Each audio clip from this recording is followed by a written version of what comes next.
제가 이제 이 루시 보아스 농장으로 이렇게 가게 된 것이 정말로 이게 우연일까? 이제 이 생각을 하면서 문득 제 삶이 이렇게 그려져 보이더라고요. 그래서 그것을 이렇게 생각을 하면서 이 우리의 인생길은 아, 내가 만들어가는 게 아니라 되어질 때 그 길을 따라가면 결국 그게 하나님의 인도하심이었고 그게 바로 구원의 길로 인도되는 길이라는 거를 이렇게 시인할 수 있게 되는 것 같아요.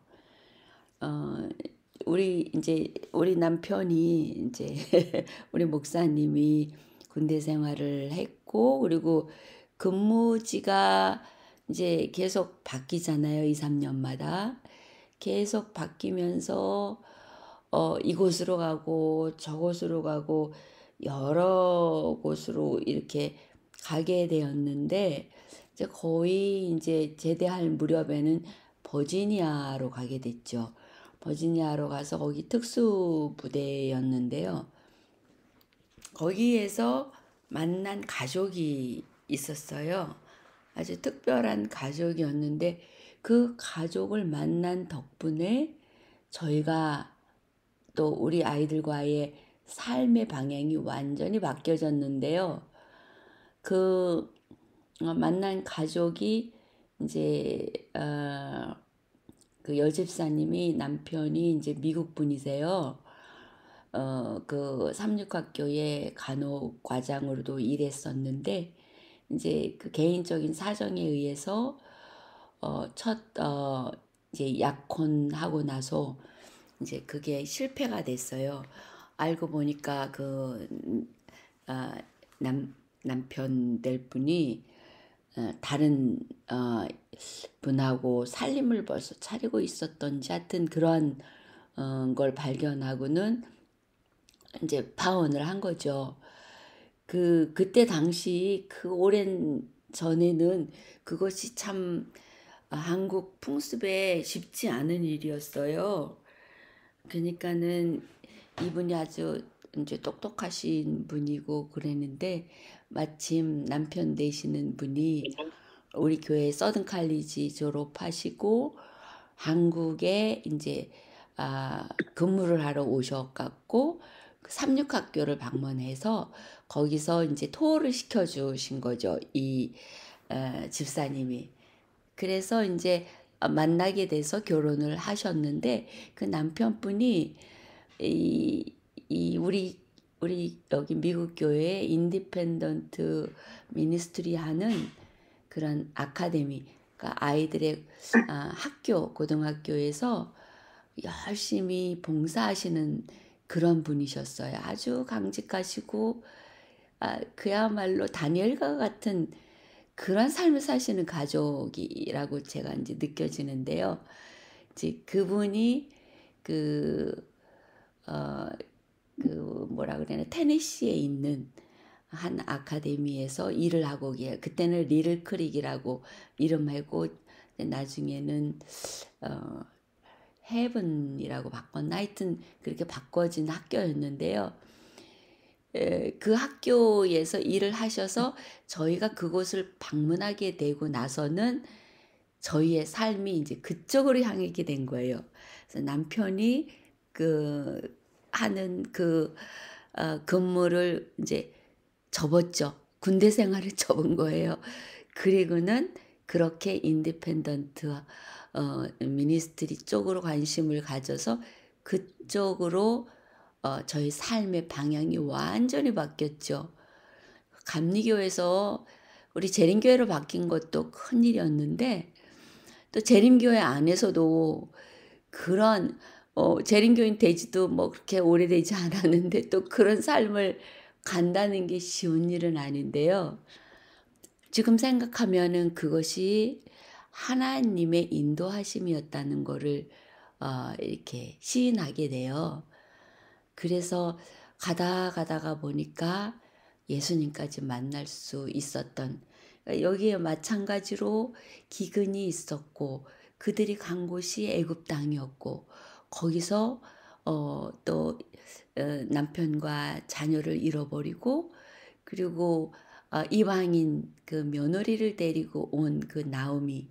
자기의 그 삶이 얼마나 인간적인 삶으로 보면은 힘들고 고통스럽고 참 이 자랑스럽다고 여기지 못할 그런 아주 큰 역경들을 거듭거듭 겪어온 나오미잖아요. 근데 그 나오미가 그 이방인 여인을 데리고 이스라엘로 돌아온 그 일을 통해서 음. 메시아가 그 안에서 탄생이 되었다는 거는 이건 우연히 이루어지는 일들이 결코 아니겠죠. 음, 그게 참 저한테는 참 감사 조건이 되고요. 저의 삶도 감사 조건이 되네요. 그래서 이 제목이 떡집에 닥친 기근. 이 떡집에 닥친 기근이 아니라 이제 모든 것이 합력해서 선을 이루는 축복의 조건이 되었던 것을 우리가 알 수 있고 이 베들레헴 뜻이 떡집이라는 거잖아요.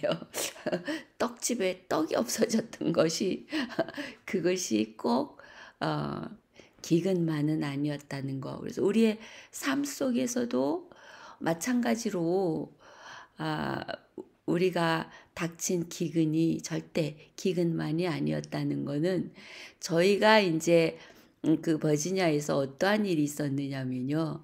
우리 목사님이 마지막 날 그 여름방학 동안에 아이들을 데리고 이제 그 삼육학교 거기 다니는 이제 삼육학교 쬐끄만 삼육학교를 애들을 데리고 갔었어요. 그래서 가는 길에 교통사고가 났어요. 교통사고가 나가지고 우리는 직진하는데 레프트 턴하는 사람이 우리 차를 박아버린 거죠. 그래서 근데 그 당시에요. 버지니아에는 그 차 인슈런스가 이제 내 차 인슈런스는 내 보험으로 내 차를 고쳐주고요. 그리고 그 상대방의 보험 회사에서 그만큼 매치해서 보상금을 줬었어요.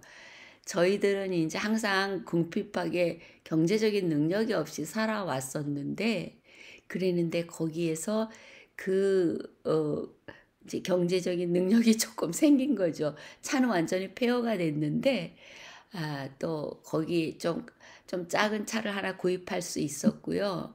그리고 나머지 돈으로는 야영회를 갈 수가 있었어요. 우리 교회 안에 그때 인제 동부 야영회였죠. 그 동부 야영회가 테네시 쪽에 있었거든요. 어 그래서 거기를 쫓아갔던 거예요. 그 집사님을 만나 가지고 가자 그래 갖고 집사님이 저희의 인제 재림교회 그 저기를 많이 좀 기초를 놓아 주셨죠. 사랑을 많이 베풀어 주셨고 그래 갖고 그래서 테네시의 서던 칼리지에 야영에 갔다가 돌아오는 길에 자기 시부모님 계신 곳에 들르자 그래서 거기를 들렀던 거예요. 그래서 인제 이러한 우리의 삶의 역사가 인제 시작이 됐다고 할까. 하나님 안에서의 구원의 길로 참 인도되는 길이 그렇게 이어져 인제 왔던 거죠. 그런 것을 보면은 여기서 말씀한 대로 떡집에 떡이 없어도 그거는 축복이 될 수 있다는 거를 제가 알 수 있는 거죠. 교통사고가 나서 인제 병원에 가서 인제 가족 모두가 다 인제 그 카이로프랙터를 찾아가서 좀 교정은 받고 그래 차는 완전히 폐허가 됐지만 그걸로 인해서 저희들의 인생길이 바뀌어 버린 거예요.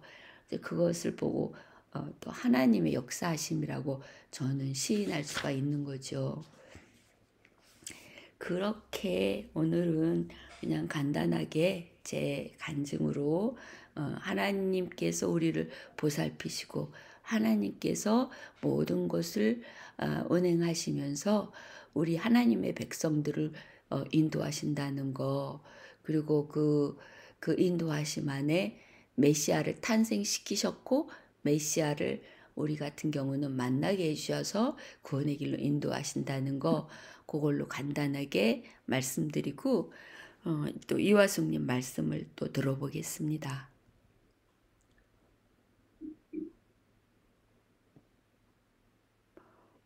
이화숙님 뮤트 푸시고 말씀해 주세요.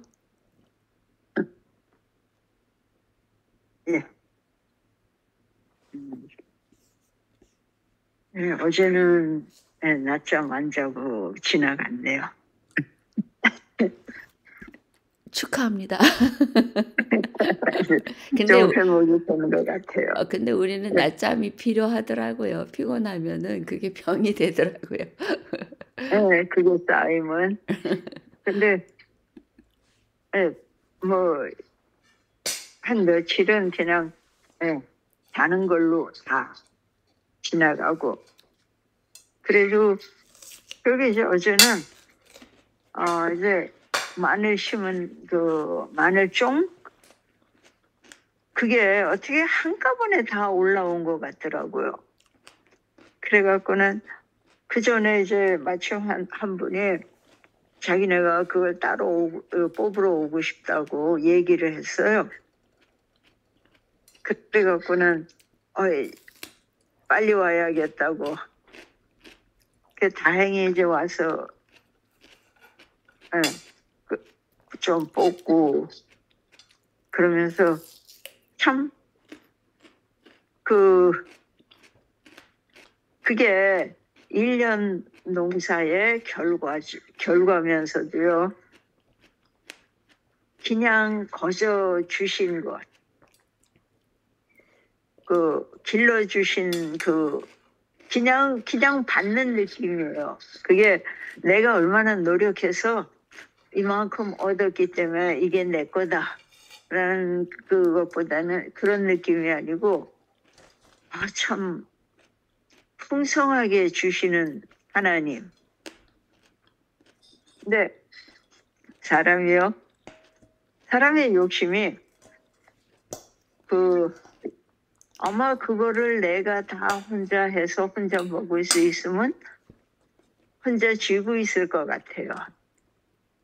근데 너무 많으니까 그냥 이제는 과일도 그렇고 뭐가 많아지면 누가 와서 좀 가져갔으면 제가 그게 감당이 안 되더라고요. 그래서 그냥 인심이 좋아져요. 근데 어제는 더 재미있는 거는 아주 진짜로 한 30년? 아주 오랜만에 한 부부가 같이 왔어요. 근데 특별히 이제 부탁을 했어요. 그분들 꼭 같이 모시고 오라고. 그래갖고는 반갑게 만났고, 근데 그분이 냉면 국수를 한 상이 더 사오신 거예요. 그게 뭘 가져갈까 하니까는 냉면 좋아한다고. 그래가지고 그거를 한 상자 사오셨어요. 근데 그래서는 한 여름 서플라이가 그냥 다 충족이 된 거예요. 그래서 참 뭐랄까요.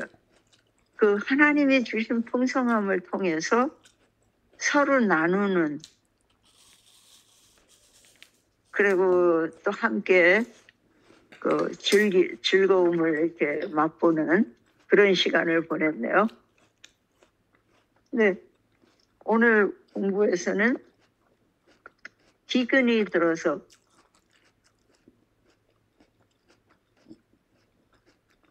결국 그때가 그곳으로 온지 이스라엘의 거길로 가나안으로 들어온 지 그렇게 오랜 시간이 지난 게 아니에요. 그러니까는 보아스의 아버지가 그 정탐꾼의 한 명이었어요. 그러니까 가서 몇십 년 그런 사이에 그렇게 외국 다시 거기서 이제 또 이민을 가는 그것도 더 잘 살아 기근을 피해서. 근데 왜 그 사람은 글로 떠나기로 선택을 했을까요? 많은 사람들이 그냥 그 기근을 견디면서 그 자리에 남아 있었는데 엘리멜렉은 이민을 택하죠. 거기서 보면은 그 자기의 선택, 거기도 역시 하나님의 뜻대로 또 그들에게 가장 좋은 그곳 가나안 땅에 갖다 놓으셨는데도 여전히 그곳을 박차고 나가는 자유는 계속 갖고 있었어요. 그들이 나가서 어쩌면 우리가 복음 안에서 하나님의 사랑 안에서 크면서도 하나님 사랑보다는 세상을 사랑하고 떠나가는 무언가 거기에 나를 만족시켜 줄 게 있고 배부르게 하고 풍성함이 있고 또 내가 얻을 무엇이 있는 사람들이 하나님 믿어서 성공했다라고 얘기하는 사람은 드물어요. 하나님 믿는 사람들은 성공의 잣대가 다르기 때문에 하나님 안에서의 성공은 내가 없어지는 건데 세상에서의 성공은 나를 키우는 거잖아요. 하나님이 정하신 그 뭐랄까 국경을 넘어가지고 옆 나라로 가면서 무엇을 기대하냐면 풍성함, 풍족함. 근데 또 어떻게 살다 보니까 남자들은 다 먼저 가고 죽고 여자들만 남아요. 근데 그 당시에는 지금도 힘들지만 그 당시에는 농경사회고 유목사회였기 때문에 여자들이 살아남기가 참 힘들었어요. 할 일이 없는 거예요. 누군가의 남자의 보호 속으로 들어갈 때만 안전했어요. 그런 상황에서 사실 네오미가 그나마 그 동네를 떠나서 다시 그 이스라엘로 돌아가겠다고 결정한 거 그것도 대단한 거. 참 많은 위험을 감수하는 거예요. 그래도 마지막으로 돌아가겠다. 그거는 어쩌면 그냥 땅을 바꾸는 거, 그 다음에 내가 생활 환경을 바꾸는 거라기보다는 고향으로 돌아가는, 그리고 내 하나님께로 되돌아가는. 우리가 정신없이 세상을 살다가 이게 아무것도 아니구나. 정말 바람을 잡으려는 거고 내가 가득해서 나왔지만 빈손으로 돌아가는. 사단은 우리에게 그런 헛꿈을 줘요. 화상의 신기루를 쫓아가는. 그래서 세상에서 무언가를 추구하고 뭐 돈과 명예, 재산 또 그런 게 있어야만 내 존재감이 있고 내 자리가 있고 뭔가 내가 무시당하지 않고 내 자리를 지키고 나를 지킬 수 있는 그런 생각을 해요. 근데 그것들이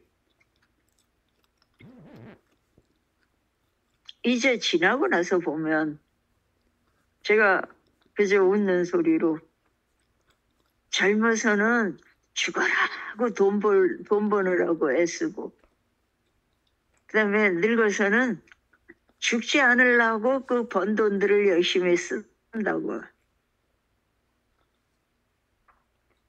그게 우리 세상을 살아가는 삶의 패턴이에요. 사단이 우리를 그렇게 속여요. 그들이 그 하나님이 허락하신 거룩한 땅, 그 민족의 자부심이었던 그곳을 버리고 포기하고 떠나죠. 아마 기근이었기 때문에 그렇게 큰 돈도 받지 못했을 거예요. 거기 이스라엘 백성의 관습으로는 그렇게 가업으로 대대로 물리는 땅에서는 이제 희년까지를 계산해서 그때의 그 남은 시간 동안에 추수할 거를 생각해서 그 땅의 경자권을 넘겨주는 거였어요. 그래서 경자권을 사는 거예요.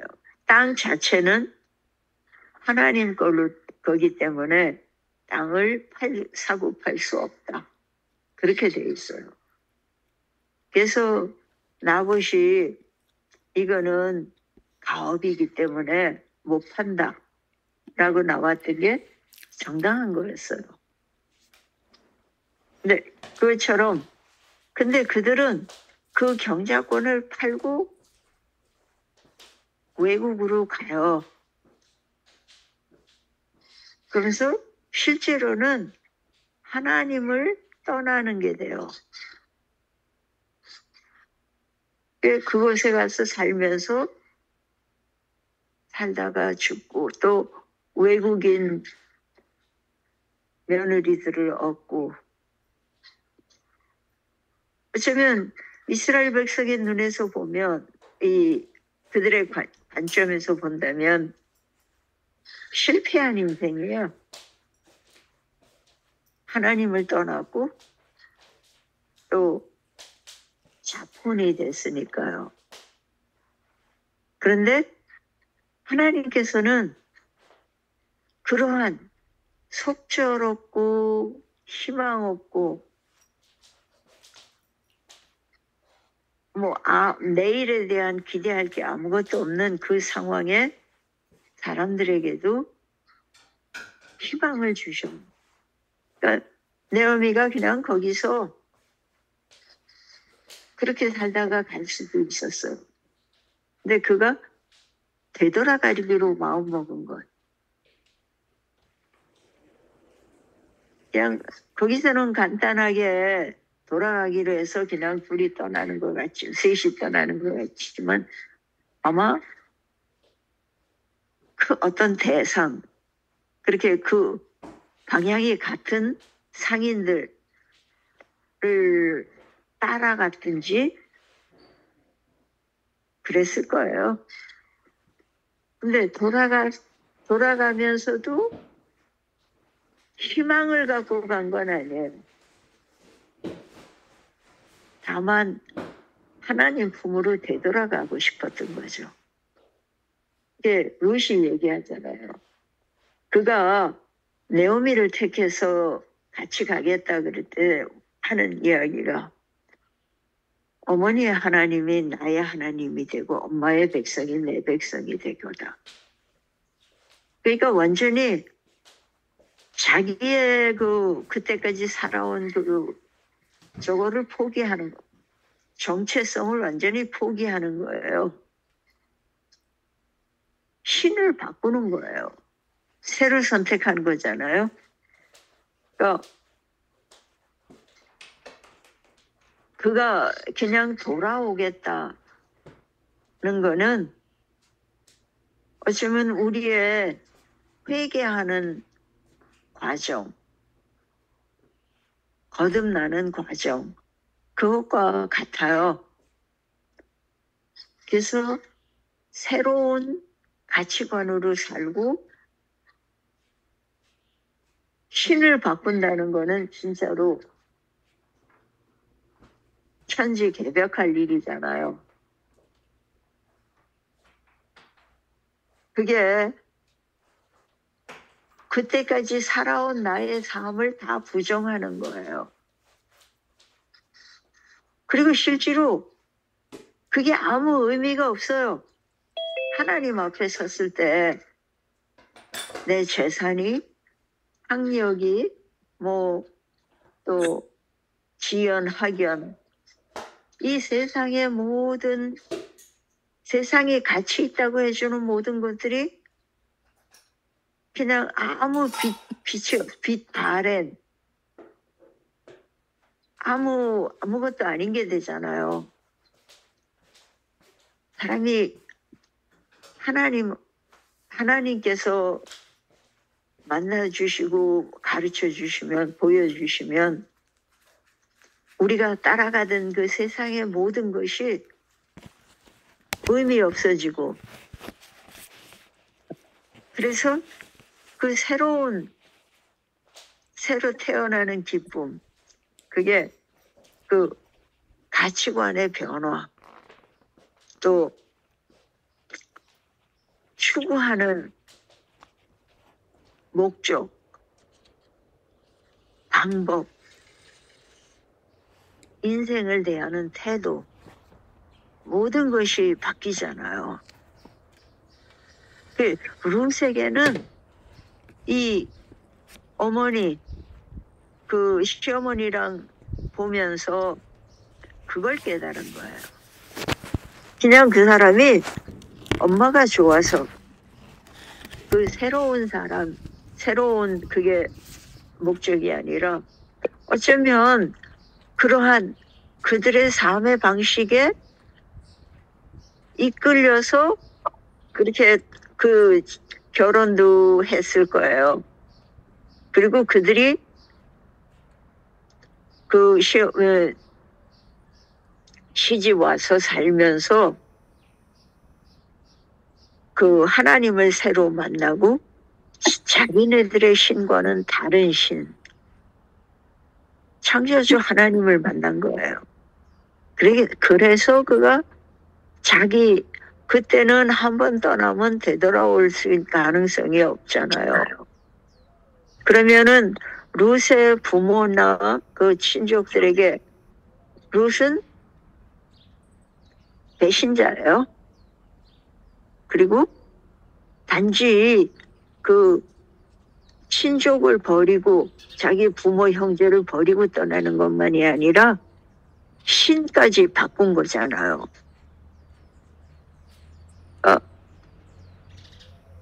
그러면 되돌아갈 길이 없어요. 네, 그런 각오로 따라온 이스라엘이요. 어떤 나라였냐면요. 이방인은 개같이 취급하는 나라예요. 그리고요. 얼마나 그들의 노예의 역사가 아직도 생생한데. 선민 사상이 있지. 그 선민 사상이 얼마나 투철했던지.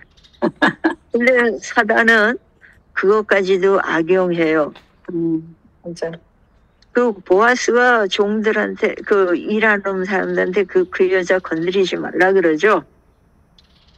그게 점잖게 하는 이야기 같지만 그들의 그때 관습으로요.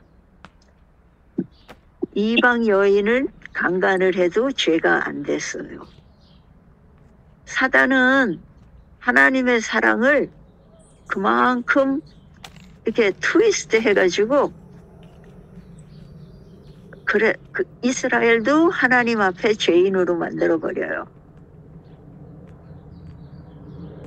그래서 근데 그런 취급을 받을 각오를 하고 아마 모르고 왔을지도 모르죠. 그런 상황에서 그들의 하나님을 따르겠다. 정말 대책 없어요, 인간으로는. 근데요, 그런 편견, 그리고 하나님들 놀래실 그런 그 꼬인, 어떻게 그렇게 이렇게 저렇게 해서 죄를 옹호하고 편견을 갖게 하고 그리고 그 죄를 떳떳하게 만들어주는지. 근데 사실은 우리 삶 속에도 우리가 몰라서 그렇지 우리가 하나님 이름으로 그런 일들이 많을 거예요. 간단하게 교회에 들어오는 사람에게 합당한 그러한 차림이 아닌 사람이 교회에 들어왔을 때 홈레스 피플이 그냥 냄새나고 정신 몽롱한 채로 교회에 들어와 앉아있다. 그러면 우리가 얼마나 환영할까요?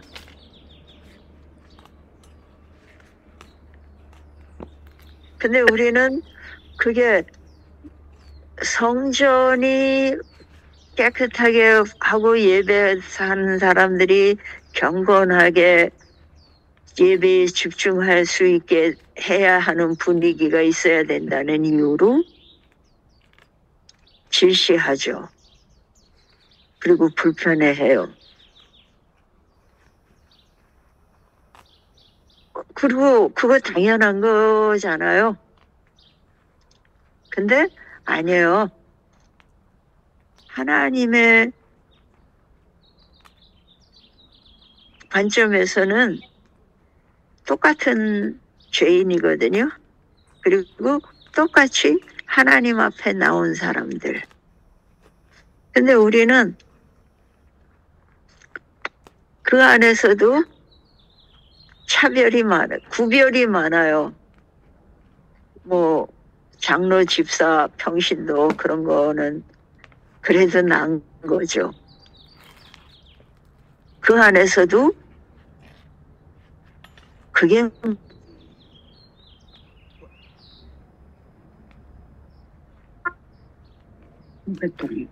원리 또 그 교회에 적극적으로 일한다 그러면서 암투 뭐 또 내놓고도 싸우기도 하고요. 근데 그런 것들이 당연하다고 생각해요. 열정이라고 생각하고 헌신이라고 생각하죠. 근데 사단은 그런 가면 속에서도 우리를 속여요. 그런 가면으로. 만약에 우리가 진짜로 하나님께서 보여주시는 걸로 다 그렇게 하나님께서 보시는 것처럼 우리가 우리 자신을 또 교회를 볼 수 있다면 어쩌면 우린 통곡할 거예요. 그리고 회개할 건데 아직 우리 눈이 멀어서 우리가 다 못 보는 거예요. 그리고 내가 어떤 편견 속에 살고 있는지도 몰라요. 이스라엘 백성들이 그 몇십 년 그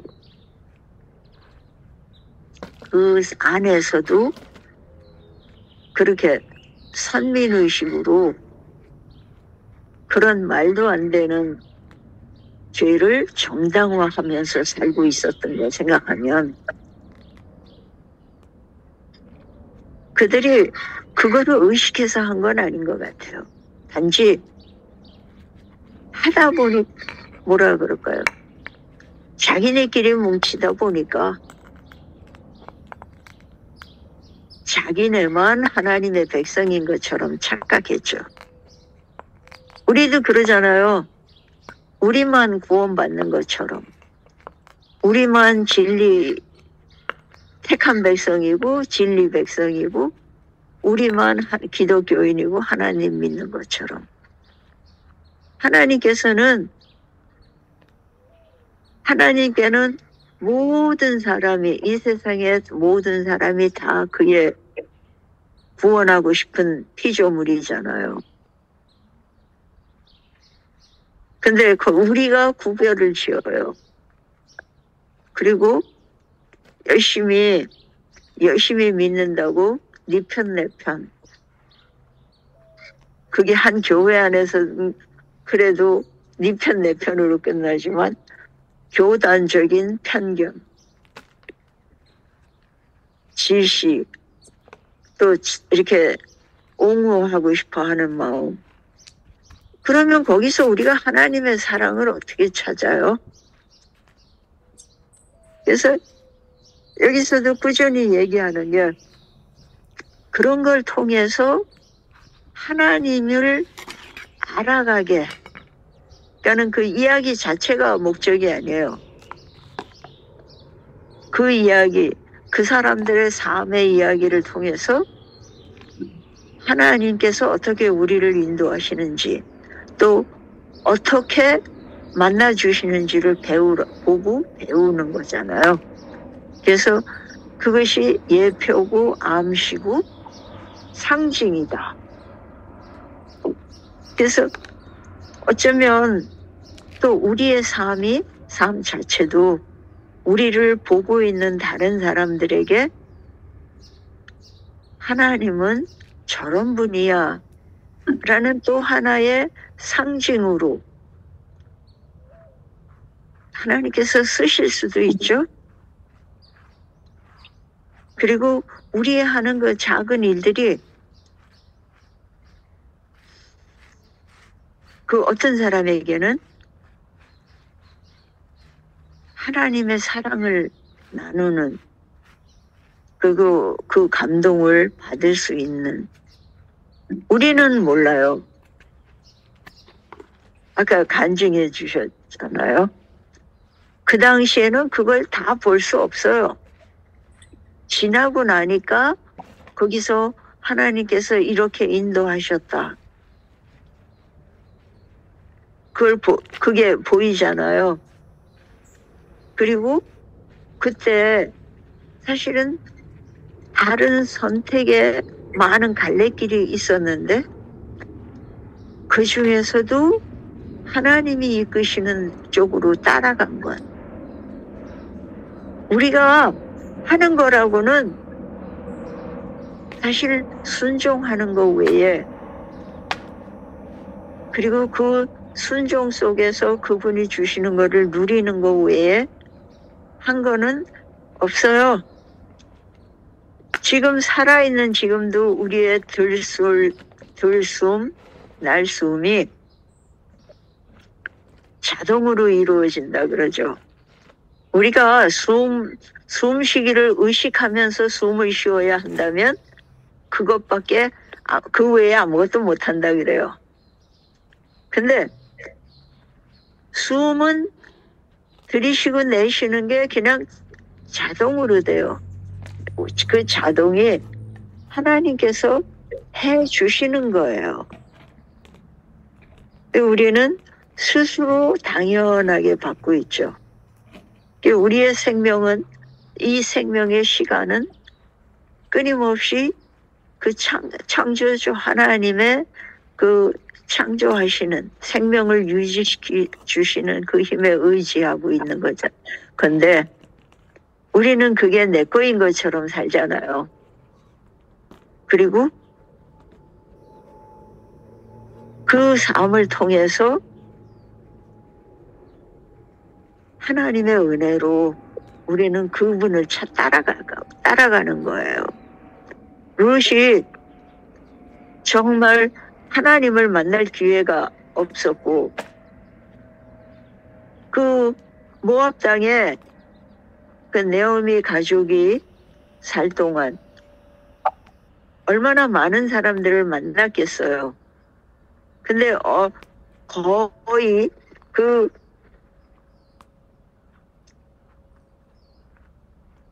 사람들이, 그 가족이 그곳에 갔다가 선교사로 나가서 룻 하나를, 그 세 남자의 희생을 거치며 룻 하나를 구원에 이르게 하는, 그래서 룻이 하나님의 백성이 되게 하고 또 예수님의 조상의 이름을 올릴 수 있게 하는 그 역할을 위해서 그 일이 이루어진 것처럼 보여요. 우리는 몰라요. 하나님께서 어떻게 우리를 쓰실지, 또 다른 사람들을 쓰셔서 어떻게 우리를 이 자리까지 데리고 오셨는지 다 우리는 모르지만, 한 가지 확실한 거는 하나님께서 우리의 주님이시고 우리를 계속 책임져 주시는, 우리의 창조 주시고 우리의 하나님이시라는 것.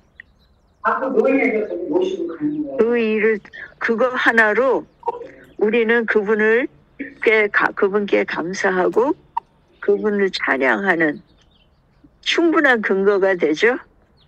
또 그렇게 우리의 하루하루가 쌓여지기를 기도드려요. 감사합니다. 그랬으니까